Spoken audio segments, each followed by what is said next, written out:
ನಟ ಮನು ವಿರುದ್ಧ ಅತ್ಯಾಚಾರದ ಆರೋಪವನ್ನ ಮಾಡಿರುವಂತ ಅದೇ ಯುವತಿ ಮತ್ತೊಬ್ಬ ನಟನ ವಿರುದ್ಧವೂ ಕೂಡ ಆರೋಪವನ್ನ ಮಾಡಿದರು. ಅಪ್ಪಣ್ಣ ಅನ್ನುವಂತ ನಟನ ವಿರುದ್ಧ ಆರೋಪವನ್ನ ಮಾಡಿದರು. ನನ್ನ ಬಾಯ್ ಫ್ರೆಂಡ್ ಜೊತೆಗೆ ಬ್ರೇಕಪ್ ಆಗೋದಕ್ಕೆ ಅಪ್ಪಣ್ಣ ಕಾರಣ ಅಂತ ಒಂದು ಆಡಿಯೋ ಓಡಾಡ್ತಾ ಇದೆ.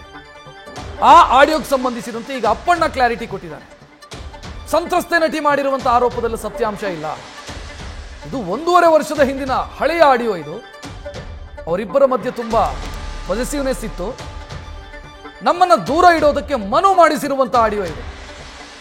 ನಾನು ಯಾವುದೇ ಕಿರುಕುಳ ಕೊಟ್ಟಿಲ್ಲ ಅಂತ ಅಪ್ಪಣ್ಣ ಸ್ಪಷ್ಟನೆ ಕೊಟ್ಟಿದ್ದಾರೆ.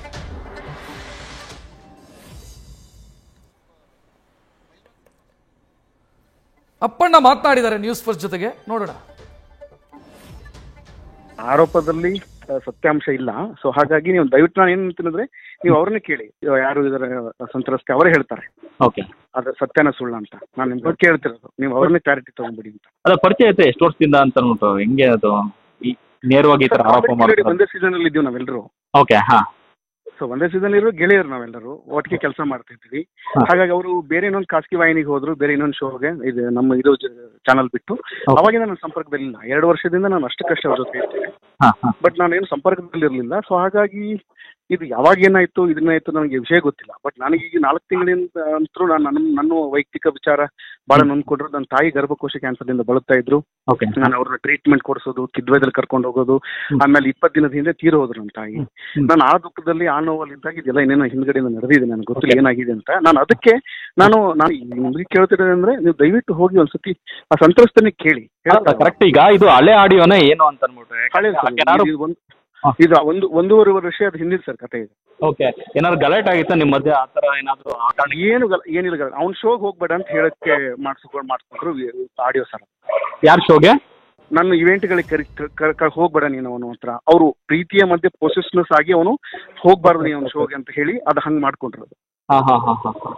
ಆ ಕಾರಣಕ್ಕಾಗಿ ಆಗಿರುವಂಥದ್ದು. ಅಂದ್ರೆ ಅದನ್ನ ಕಿರುಕುಳ ಅಂತ ಹೇಳಿ ನಿಮ್ ಕಡೆ ಅವ್ನು ಹೇಳಿಸ್ಕೊಂಡು ಆಡಿಯೋ ಮಾಡಿಸ್ಕೊಂಡಿದ್ದಾನೆ, ರೆಕಾರ್ಡ್ ಮಾಡಿಸ್ಕೊಂಡು. ಓ, ಯಾಕೆ ಇದು ಅವರ ಲವರ್ ಬಂದ್ ಮಾಡಿಸ್ಕೊಂಡಿರೋದಂತ ಆ ವಿಡಿಯೋನ? ಅವನೇ ಮನುನೇ ಮಾಡಿಸಿರೋದು ಇದೆಲ್ಲ. ಓ, ಓಕೆ. ಮನು ಹೌದು, ಮನು ಮಾಡಿಸ್ಕೊಂಡಿರೋದು ಇದು.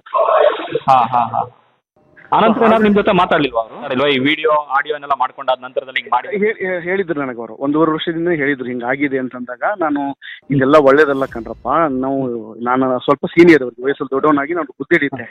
ಒಳ್ಳೇದಲ್ಲ, ಸಮಾಜದಲ್ಲಿ ನೀವೆಲ್ಲರೂ ಬೆಳಿಬೇಕು, ಇನ್ನೂ ಕೆಲಸ ಮಾಡಬೇಕು. ಸೊ ನಾವು ಒಳ್ಳೆ ಒಂದು ಪ್ಲಾಟ್ಫಾರ್ಮ್ ಕ್ರಿಯೇಟ್ ಮಾಡ್ಕೊಟ್ಟಿದೆ ನಮಗೊಂದು ಖಾಸಗಿ ವಾಹಿನಿ. ಸೊ ಅಂತ ಜಾಗದಿಂದ ನಾವು ಬಂದಾಗ ನಾವು ಗೌರವಸ್ಥವಾಗಿ ಕೆಲಸ ಮಾಡ್ಬೇಕಂದ್ರೆ ನಮ್ಮ ಮೇಲೆ ಎಲ್ರದ್ದು ನಮ್ಮನ್ನು ನೋಡ್ತಾರೆ, ನಮ್ಮನ್ನು ಮಾದರಿಯಾಗಿ ಇಟ್ಕೊಂಡಿರ್ತಾರೆ. ನೀವು ಬೆಳವಣಿಗೆಯಲ್ಲಿದ್ದಾಗ ಒಂದು ಬದುಕಲ್ಲಿ ಮುಂದೆ ನಡಿಬೇಕಾದ್ರೆ ಎಚ್ಚರಿಂದ ಹೆಜ್ಜೆ ಇಡ್ರಿ. ಇದು ಒಳ್ಳೇದಲ್ಲ, ಇದು ಜಗಳ ಮುನಿಸು ಕೋಪಗಳು ಇದ್ದೇ ಇರುತ್ತೆ, ಇದನ್ನ ಸರಿ ಮಾಡ್ಕೊಳ್ಳಿ ಅಂತ ಬುದ್ಧಿ ಹೇಳಿದ್ದೆ ನಾನು. ಆದ್ರೆ ಇದು ಬುದ್ಧಿ ಹೇಳಿ ನಾಳೆ ಒಂದು ದಿವಸ ನನಗೆ ವಾಪಸ್ ಇದು ತಿರುಗುಬಾನ ಆಗುತ್ತೆ ನನಗೆ ಗೊತ್ತಿರ್ಲಿಲ್ಲ. ಬಟ್ ಇವತ್ತು ನಾನು ಯಾರು ಅದನ್ನ ಕಳ್ಸಿದ್ರೆ ಅಥವಾ ಯಾರು ಧ್ವನಿ ಇದೆ ನಾನು ಅವ್ರಿಗೆ ಕೇಳಿ ಅಂತ ಹೇಳ್ತೀನಿ. ಇದು ಕ್ಲಾರಿಟಿ ನಿಮ್ಗೆ ಅವರೇ ಕೊಡ್ತಾರೆ, ಇದು ಸತ್ಯನ ಸುಳ್ಳು ಅಂತ ಹೇಳ್ತಾರೆ ಅವರು. ಅದೇ ಇವರಿಬ್ರು ರಿಲೇಶನ್ಶಿಪ್ ಬಗ್ಗೆ ನಿಮ್ಗೆ ಆಗ್ಲೇ ಗೊತ್ತಾ ಮನು? ಮತ್ತೆ ನನಗೆ ಗೊತ್ತಿರಲಿಲ್ಲ ಸರ್. ನಾನು ಆ ರಿಲೇಶನ್ಶಿಪ್ ಬಗ್ಗೆ ನಾನು ಸ್ನೇಹಿತರು ಅಂತ ಗೊತ್ತು ನನಗೆ. ಒಳ್ಳೆ, ಯಾಕಂದ್ರೆ ಅವ್ರ ಶೋಗೆ ಅವ್ರಿಗೆ ಯಾವಾಗಲೂ ರೆಗ್ಯುಲರ್ ಆಗಿ ಹೋಗ್ತಾ ಇದ್ರು. ಸೊ ಹಾಗಾಗಿ ಅವರು ನಾವು ಹೇಳಿದ್ನಲ್ಲ ನಿಮ್ಗೆ, ಬೇರೆ ಖಾಸಗಿ ವಾಹಿನಿಗೆ ಹೋಗ್ಬಿಟ್ರು ಅವರು. ಹೋಗಿ ಎಲ್ಲಿ ಕೆಲಸ ಮಾಡುವಾಗ ನನಗೆ ಅವ್ರು ಸಂಪರ್ಕ ಬಿಟ್ಟಿದ್ರು 2 ವರ್ಷದಿಂದ. ಸೊ ಸಂಪರ್ಕದಲ್ಲಿ ಇಲ್ಲ, ನಾವು ಅಷ್ಟಕ್ಕಷ್ಟೇ ಇದ್ದು. ಆಮೇಲೆ ಏನಾಗಿದೆ ಅವ್ರ ಮಧ್ಯೆ ನನಗೆ ಗೊತ್ತಿಲ್ಲ ವಿಷಯ. ಬಟ್ ಅದು ಈಗ ಅವರು ಒಬ್ಬರ ಮೇಲೆ ಒಬ್ಬರು ಕೆಸರು ಎರಚಾಟ ಮಾಡ್ಕೊಳ್ಳುವಾಗ ಯಾರು ಸಿಗುತ್ತೆ ಅವ್ರೆಲ್ಲ ಹೇಳ ತಗೊಂಡ್ಬರ್ತಿದ್ದಾರೆ.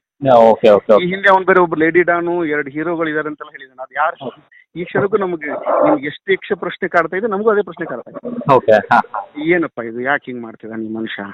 ಆಮೇಲೆ ಇನ್ನೆಲ್ಲರೂ ಹೇಳ್ತಿದ್ದಾರೆ ಅನಿಸ್ತಾ ಇತ್ತು, ಸಿನಿಮಾ ಪ್ರಚಾರಕ್ಕೆ ನೋಡಿ ಅಂತೆಲ್ಲ ಗಿಮಿಕ್ ಮಾಡ್ಕೋತಿದ್ದಾನೆ ಅವನು, ಏನೇನ್ ಮಾಡ್ತಿದ್ದಾನೆ ಅಂತಾನು ಹೇಳ್ತಿದ್ದಾರೆ. ನನಗೆ ಏನಿದು ಅಂತ ನಮಗೂ ಅರ್ಥ ಆಗ್ತಿಲ್ಲ. ಬಟ್ ನನ್ನ ಮೇಲೆ ಬಂದಿರೋ ಆರೋಪವನ್ನ ನಾನು ದಯವಿಟ್ಟು ಆ ಆಡಿಯೋದಲ್ಲಿ ಯಾವ ಹೆಣ್ಮಗು ಇದೆ ಆ ಮಗು ಹತ್ರ ಹೋಗಿ ಕೇಳಿ, ಆ ಹೆಣ್ಮಗಳಿಗೆ ಹೋಗಿ ಕೇಳ್ರಿ, ಹೇಳ್ತಾಳ ಸತ್ಯನ ಸುಳ್ಳ ಅಂತ. ಇದ್ರ ಬಗ್ಗೆ ರಿಯಾಕ್ಷನ್ ಮಾಡ್ತೀರಾ ಸರ್? ಕೊಡ್ತೀರಾ ಸರ್? ಸಿಗ್ತೀರಾ? ಅಲ್ಲ, ನನ್ನ ಮಗಳು ಹುಷಾರಿಲ್ಲ, ನಾನು ಹಾಸ್ಪಿಟ್ಲಿಗೆ ಕರ್ಕೊಂಡು ಹೋಗ್ತಿದ್ದೆ. ಹಾಗಾಗಿ ನಾನು ಸ್ವಲ್ಪ ಆ ವಿಚಾರದಲ್ಲಿ ಇದ್ದೀನಿ. ಆಮೇಲೆ ನನಗೂ ಹುಷಾರಿರಲಿಲ್ಲ ಸರ್. ಸೊ ಹಾಗಾಗಿ ನಾನು ಇವತ್ತೇ ರಿಕವರ್ ಆಗಿರೋದು. ಹಂಗಾಗಿ ನನಗೆ ಒಂಚೂರು ಹಿಂಗೆ ಮುಗಿಸ್ಕೊಂಡು ನಾ ತಮಗೆ ರಿಯಾಕ್ಷನ್ ಕೊಡ್ತೀನಿ. ಫಸ್ಟ್ ಅದಕ್ಕಿಂತ ಮುಂಚಿತವಾಗಿ ನಾನು ಹೇಳ್ತಿರೋದು ಆ ಸಂತ್ರಸ್ತಿದ್ದಂತ ಒಂದು ರಿಯಾಕ್ಷನ್ ತಗೊಳ್ಳಿ. ಆರೋಪ ಅಲ್ಲಿಗೆ ಈ ಕಥೆಯಲ್ಲಿ ವಿಚಿತ್ರ ಟ್ವಿಸ್ಟು ಟರ್ನು ಏನೇನೋ ಇದ್ದಂಗೆ ಕಾಣಿಸ್ತಾ ಇದೆ. ನನಗಿಲ್ಲಿ ಆಶ್ಚರ್ಯ ಅಂತ ಅನಿಸ್ತಾ ಇರೋದು ಮತ್ತು ಅನುಕಂಪ ಮೂಡ್ತಾ ಇರೋದು ಅನ್ನಪೂರ್ಣೇಶ್ವರಿ ನಗರ ಪೊಲೀಸರ ಬಗ್ಗೆ. ಹೇಗೆ ವಿಚಾರಣೆ ಮಾಡ್ತಾರೋ ಈ ಕೇಸನ್ನು, ಹೆಂಗೆಲ್ಲ ತನಿಖೆ ಆಗಬೇಕು ಈ ಕೇಸಲ್ಲಿ. ಯಾಕಂತಂದರೆ ದಿನಕ್ಕೊಂದು ಹೊಸ ಹೊಸ ಪಾತ್ರಗಳು ಎಂಟ್ರಿ ಆಗ್ತಾ ಇದೆ, ಇಲ್ಲಿ ಹೊಸ ಹೊಸ ಕಥೆಗಳಲ್ಲಿ ಬೇರೆ ಬೇರೆ ಟ್ವಿಸ್ಟ್ ಸಿಗ್ತಾ ಇದೆ. ಮೇ ಬಿ ಅನ್ನಪೂರ್ಣೇಶ್ವರಿ ನಗರ ಪೊಲೀಸರ ತಲೆ ಗೊಬ್ಬರ ಆಗುತ್ತೆ ಅಂತ ಅನ್ಸುತ್ತೆ. ಅದೇ ರೀತಿ ಈ ಕೇಸು ಹೋಗ್ತಾ ಇರೋದು ಕಾಣಿಸ್ತಾ ಇದೆ. ದಿನಕ್ಕೊಂದು ಆಡಿಯೋ ಬರ್ತಿದೆ, ವಿಡಿಯೋ ಬರ್ತಿದೆ, ಬೇರೆ ಬೇರೆ ಆರೋಪಗಳು, ಹೊಸ ಹೊಸ ಪಾತ್ರಗಳ ಪರಿಚಯ ಎಲ್ಲವೂ ಕೂಡ ಆಗ್ತಾ ಇದೆ.